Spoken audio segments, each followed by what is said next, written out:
অনেকেই আছেন যারা রাত জাগেন এবং দেরি করে ঘুমাতে যান।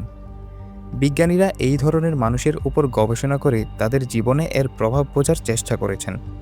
ইম্পেরিয়াল কলেজ লন্ডনের একটি গবেষণায় দেখা গেছে, আপনার স্বাভাবিক ঘুমের অভ্যাস যেমনই হোক না কেন, সেটি যদি রাত ১টার পর হয় তাহলে মানসিক স্বাস্থ্যের ঝুঁকি উল্লেখযোগ্য হারে বেড়ে যেতে পারে।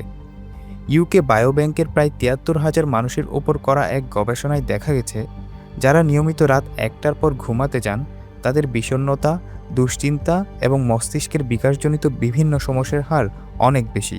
এমনকি নাইট আউল বা যারা রাত জাগতে পছন্দ করেন, তারাও যখন নিয়মিত তাদের রাত জাগার অভ্যাস জারি রাখেন, তখন তাদের বিভিন্ন মানসিক সমস্যা আরও বেড়ে যেতে দেখা গেছে।